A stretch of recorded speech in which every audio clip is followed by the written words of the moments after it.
Good morning, students. This is Professor Kavita Kamerikar from Sagar Institute of Science and Technology, Bhopal. In this lecture, we will discuss the next topic of unit number 2, that is bridges. In this lecture, we will discuss Maxwell's inductance bridge. This is the lecture plan 17 of the subject EMI. What is the bridge circuit? The bridge circuit is a null method that operates on the principle of comparison. Basically, bridge circuit is a null and indicating type of instrument in which a known value or the standard value is adjusted until it is equal to the unknown value. In the bridge circuit, the unknown value can be found out in terms of the known values. Bridge circuit can be categorized in DC bridge or AC bridge. The DC bridge are used to find out the unknown resistance and the AC bridges are used to find out the inductance, capacitance and frequencies. The bridges used for the inductance measurements are Maxwell's bridge and Hayes bridge. For the capacitance measurement, sharing bridge is used, and for the frequency measurement, Wien bridge can be used. So let us start with the AC bridge. In the AC bridge circuit, all the four arms are considered as the impedance. जैसा कि हम diagram में देख सकते हैं, हमने यहाँ पर सभी कंपोनेंट्स को उसके इम्पिडेंस से रिप्लेस किया हुआ है. So we are assuming that all are impedances or frequency dependent components because independence is having some frequency parameters. There is a detector. It is connected here. It is a detector. It is an AC responding device like headphone AC metre. इसको हम एक galvanometer से समझ सकते हैं कि जब भी यहाँ पर अगर करंट फ्लो होगा then galvanometer will give us the response. लेकिन हमें यहाँ पर ब्रिज को बैलेंस रखना रहेगा. So there should be no current flowing through this detector. It means there should be null indication at the detector. There is a source or an AC voltage at the desired frequency. Bridge circuit को AC power supply करने के लिए वहाँ पे क्या लगाया जाएगा? AC source. Z1, Z2, Z3 and Z4. These are the impedances of bridge arms. कितनी आर्म्स है यहाँ पे? 4 आर्म्स है. So there will be 4 impedances we are taking. At the balance condition Z1, Z4 equals to Z2, Z3. It means the impedances at the opposites are equal to the other two arms. Z1 into Z4 equals to Z2 into Z3. It means multiplication of the opposite side or opposite arms impedances are equal to the multiplication of other two sides impedances. So it is very important condition in the AC bridge, that is called as the balance condition. हमें जो भी derivation करेंगे that in that derivation we will use balance condition. This is the general form of the AC bridge. अब हम एक बार इसको थोड़ा देख लेते हैं. जनरल फॉर्म में क्या रहेगा? 4 इम्पिडेंस रहेंगे. हर आर्म्स को हमने इसके इम्पिडेंस से शो किया है. जब बैलेंस रहेगा ब्रिज तो कौन सी कंडीशन मिलनी चाहिए हमें? Z1, Z4 equals to Z2, Z3. There is a detector to find out the current. In the balance condition there should be no current through the detector. एक AC वोल्टेज सप्लाई यहाँ पे connect किया हुआ है to provide the source और the supply to the bridge circuit. So this is the basic diagram or general form of any AC bridge. यहाँ पर हम Z1, Z2, Z3 और Z4 की वैल्यूज़ को चेंज करके हम यहाँ पे डिफरेंट ब्रिजेस को डिज़ाइन कर सकते हैं. या तो हम पैरेलल कॉम्बिनेशन ले सकते हैं या फिर सीरीज कॉम्बिनेशन ले सकते हैं. So first is the measurement of self-inductance. The bridges used for the measurement of self-inductance of the circuits are: first is Maxwell's inductance bridge, second is Maxwell's inductance capacitance bridge, and the third is Hayes bridge. So we will start with the Maxwell's inductance bridge. Maxwell's bridge is invented by the scientist Maxwell, and it is the most basic and simple bridge in its construction and it is used for the measurement of inductance. In this bridge, the value of unknown inductance is determined by comparing it with the known value or standard value of self-inductance. So, this is the Maxwell's inductance bridge. The construction of Maxwell's inductance bridge. As we have discussed in the general form of the AC bridge, here also 4 different arms are exist. In the first arm of the bridge will contain series combination of resistance and inductance. The second and fourth arm consist of resistances, and the third arm consists of series combination of variable resistance and variable inductance. That we will see in this figure. This is the circuit diagram or the construction or the design of the Maxwell's inductance bridge. जैसा कि हम यहाँ पे देख सकते हैं, यहाँ पर फर्स्ट आर्म जो है, this is the first arm. In this arm there is a unknown inductance. L1 is the unknown inductance जिसकी वैल्यू हमें फाइंड आउट करनी है. It is connected in series with the resistance R1. So we are using here series combination of inductor and resistor. In the next arm, that is the AD. This is the AD, second arm, or the we can say first, second, third, fourth. So AB, BC, CD and DA. In the arm AD or DA, there is a variable inductance is connected, L2. This is the variable inductance and it is having fixed resistance R2. इसका खुद का जो resistance होगा inductor का, this is the small R2. It is connected with the series combination with the resistance R2. This is also variable resistance. R3 and R4 are connected in the second and third arm and this is the non-inductance resistances. There is a detector in the circuit for detecting the balance condition of the bridge and there is a AC power supply to provide the power to the circuit. So it is the construction of Maxwell's bridge. तो जैसा कि हम देख सकते हैं यहाँ पर हमें किसकी वैल्यू निकालना है.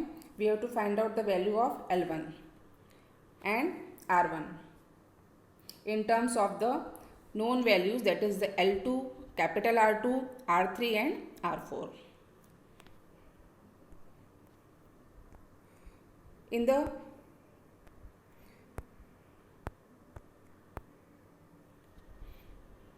Maxwell's inductance bridge, we can calculate the impedance of the different arms. First is the impedance of the arm AB. As we know, here there is a resistance and inductance. Both are unknown and we can take the impedance as Z1 equals to R1 plus j omega into L1. Then impedance of arm AC, impedance of arm AD. AD का कितना impedance होगा? This is denoted here as Z2 and Z2 is equals to the R2 plus self resistance of the inductor R2, small r2 and j omega L2. So the total impedance of the arm AD will be capital R2 plus small r2 plus j omega L2. Next is impedance of the arm BC. This is the impedance of arm BC. This is denoted as Z3 और इसकी value किसके बराबर होगी? Z3 is only R3. So Z3 is equals to R3. Similarly, impedance of arm CD will be Z4 equals to R4. This is the calculation of the impedances of all the arms of Maxwell inductance bridge. Next is, when we have calculated the impedances, we have to use the balance condition here. As we know that for a balanced bridge, the multiplication of impedances of opposite arms must be equal. So for a balanced bridge, this is the balance condition Z1 Z4 equals to Z2 Z3. हम already यहाँ पर सारी values निकाल चुके हैं. We have calculated the Z1, this is the Z4, this is the Z2 and this is the Z3. तो हमें यहाँ पे सारी वैल्यूज को पुट करना है. Z1 की वैल्यू क्या है? R1 plus j omega L1. Z4 की वैल्यू क्या है? R4. Z2 की वैल्यू क्या है, capital R2 plus small R2 plus j omega L2 in this is the Z2, और Z3 की वैल्यू क्या है, this is the Z3 that is the R3। तो इस तरीके से जब भी हम ब्रिज की इक्वेशन निकालेंगे हमें उसकी बैलेंस इक्वेशन से स्टार्ट करना है, उस बैलेंस इक्वेशन में हम इम्पिडेंस की वैल्यूज़ को पुट करेंगे। So this is the equation number 1। Now next is by solving this equation further we will get that R1 R4 plus j omega L1 R4 equals to R2 R3 plus small R2 capital R3 plus j omega L2 R3। अब यहाँ पर हमें ऐसे terms मिल रहे हैं जिसमें कि j omega है और कुछ ऐसे टर्म्स मिल रहे हैं जिसमें कि j ओमेगा नहीं है। So we can say these are the real terms in which j omega is not there and these are the imaginary terms in which the j omega exist. j omega means frequency component. तो अब हमें यहाँ पे क्या करना है, we have to equate the real part and imaginary part separately. So by equating real part we will get R1 R4 equals to R2 R3 plus small R2 R3 and by equating imaginary part हमें क्या मिलेगा, L1 R4। imaginary part मतलब j omega L1 R4 and j omega L2 R3। तो जब इन दोनों को हम equate करेंगे तो हमें क्या मिलेगा, L1 R4 equals to L2 R3। so by using these two equation number 2 and equation number 3 हमें यहाँ से R1 की वैल्यू मिलेगी और L1 की वैल्यू मिलेगी। सो फ्रॉम इक्वेशन नंबर 2 क्या मिलेगा हमें, R1 will be R3 upon R4 into R2 plus small R2। तो इस तरीके से हमने जो अननोन रेजिस्टेंस था R1 उसकी वैल्यू हमने किस टर्म्स में निकाली है, in the terms of the known values of parameters, जिसमें कि हमें R3 की वैल्यू पता है, R4 की वैल्यू पता है, R2 की वैल्यू पता है और स्मॉल R2 भी हमें पता है। तो यहाँ से हमें क्या मिल रहा है, the value of unknown resistance R1।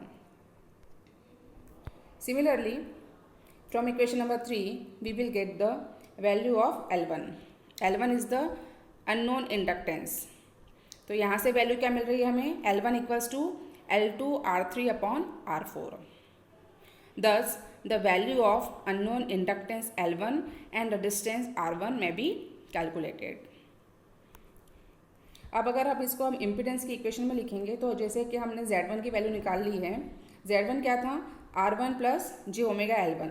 तो हम R1 भी निकाल चुके हैं और L1 भी निकाल चुके हैं। तो यहाँ से हम इम्पिडेंस की इक्वेशन में पुट करेंगे तो हमें यहाँ से अननोन इम्पिडेंस की वैल्यू भी मिल जाएगी। So this is the method to find out the self inductance by using Maxwell's inductance bridge. हमने क्या किया, पहले हमने बैलेंस कंडीशन निकाली, बैलेंस कंडीशन में हमने सारी वैल्यूज़ पुट की इम्पिडेंसेस के लिए और उसके बाद उन वैल्यूज़ को सॉल्व करके रियल पार्ट को सेपरेट किया और इमेजिनरी पार्ट को सेपरेट किया। सेपरेट करने के बाद हमें क्या मिलेगा, we will get the unknown values. तो यही मेथड हमें हर ब्रिज में यूज़ करना है। This is the first bridge. तो यहाँ पर हम इसको समझ सकते हैं इजीली, यही मेथड हमें हर बार यूज़ करना है। Next is the phasor diagram.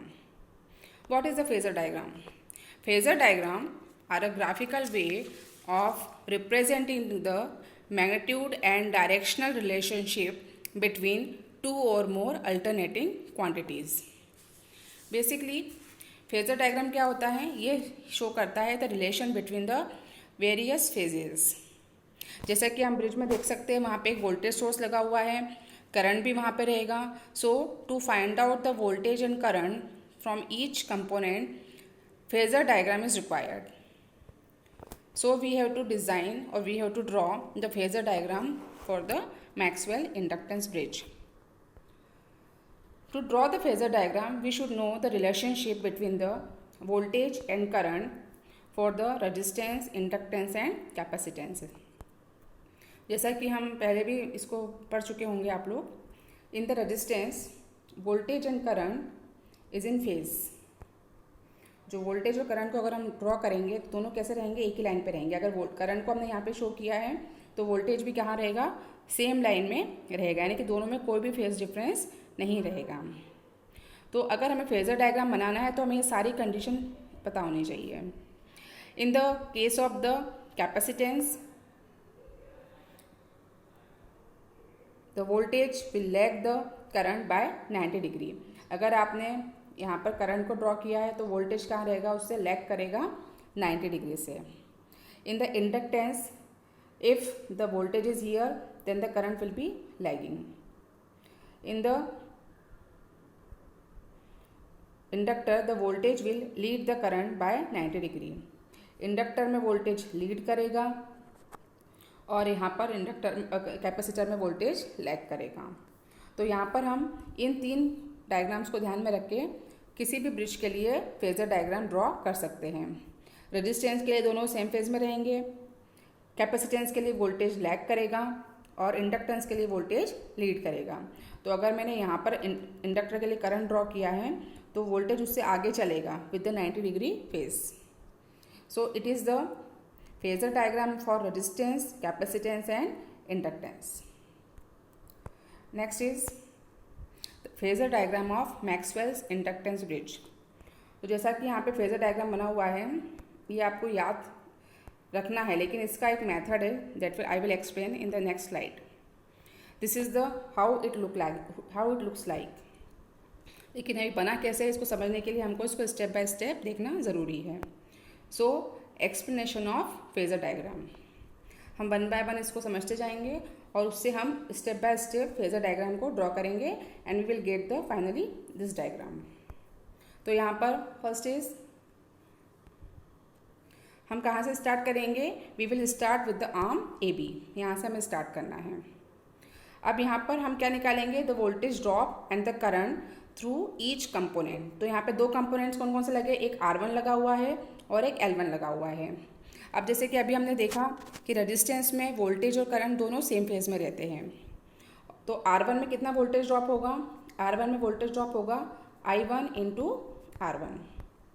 There will be voltage drop I1 R1 across the resistance R1। यहाँ पे कितना करंट जा रहा है, दिस इज द I1। तो R1 में कितना वोल्टेज ड्रॉप होगा, I1 इंटू R1।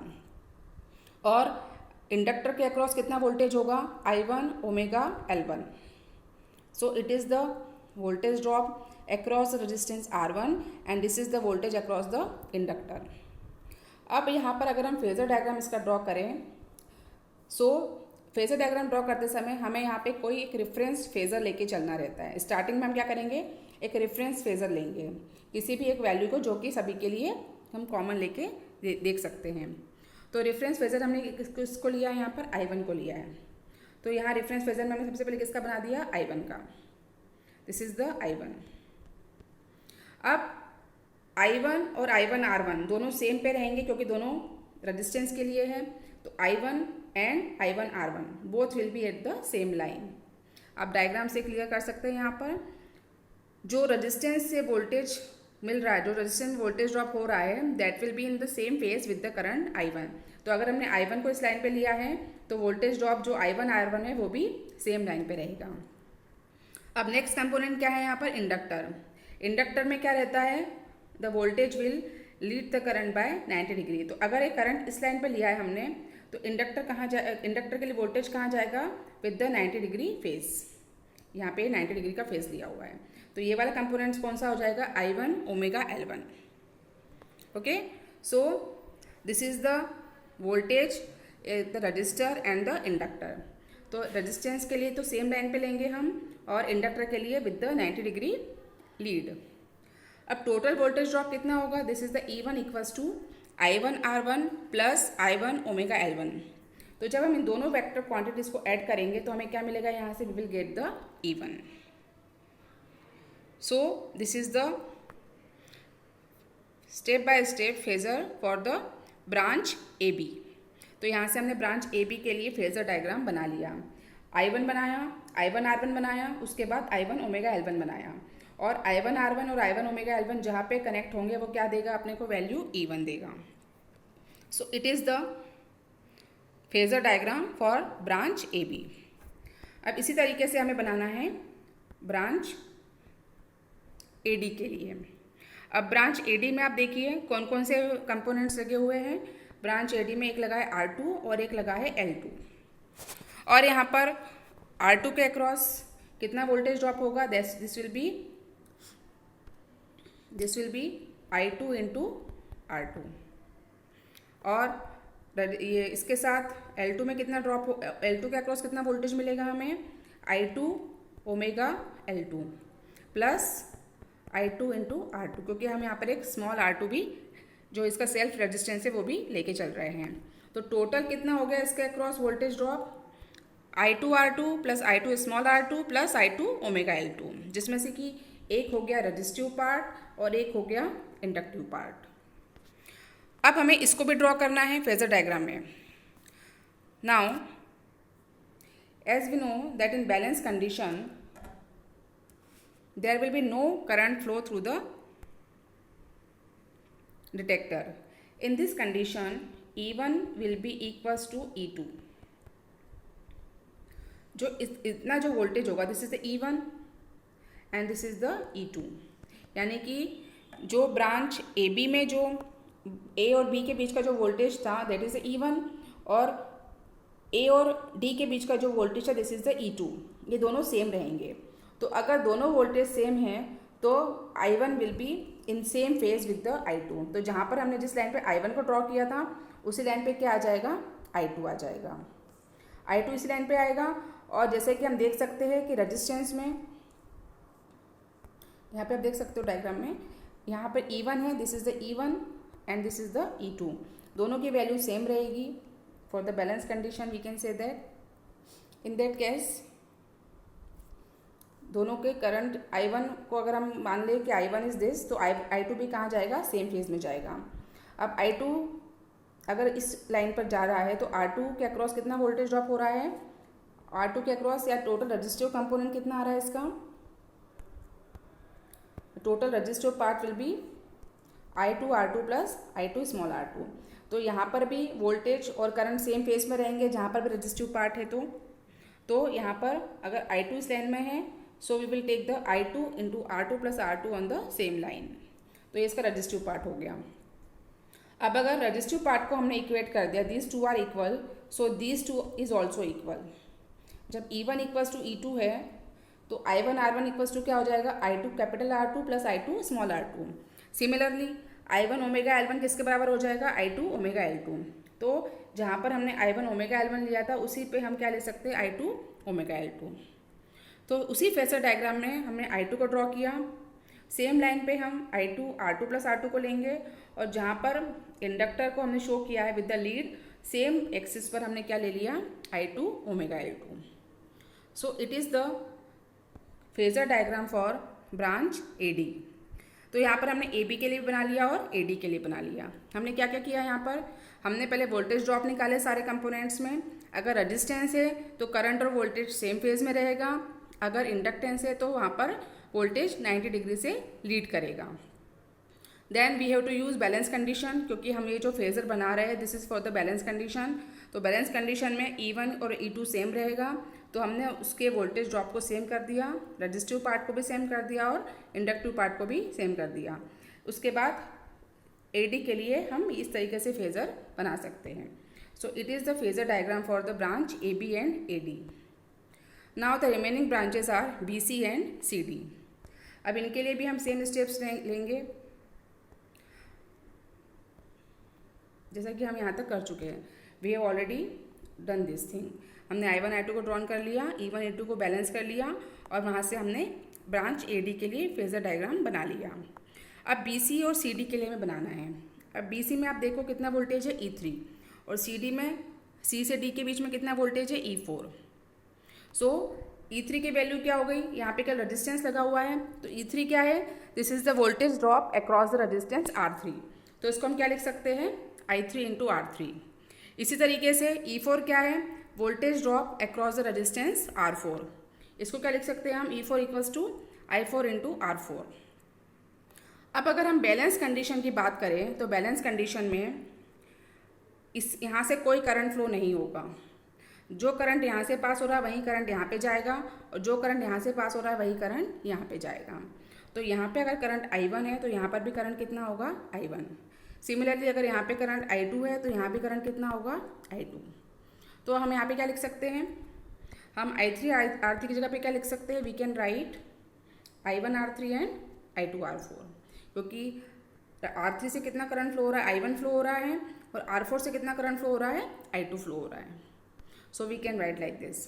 तो यहाँ से हमें दोनों ड्रॉप मिल गए हैं in the branch BC and in branch CD. अब यहाँ पर दोनों रजिस्टिव कंपोनेंट है, तो जो ड्रॉप हमने निकाला है I1 R3 ये रजिस्टिव पार्ट है.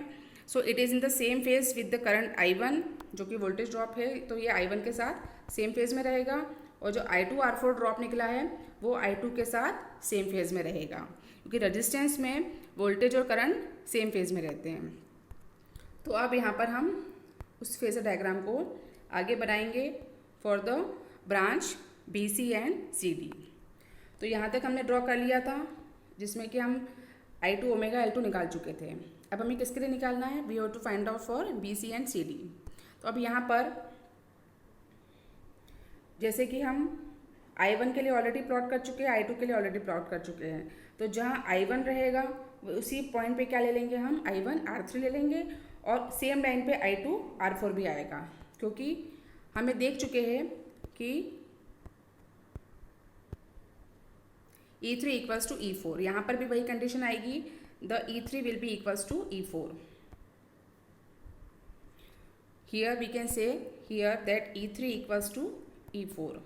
जैसा बैलेंस कंडीशन में हमने E1 इक्वल टू E2 लिया था, तो यहाँ पर क्या लेंगे हम, for the branch BC and CD E3 equals to E4. तो E3 क्या था, E3 इज I1 R3, और E4 क्या था, I2 R4, and both are in the same phase with the current I1 and I2.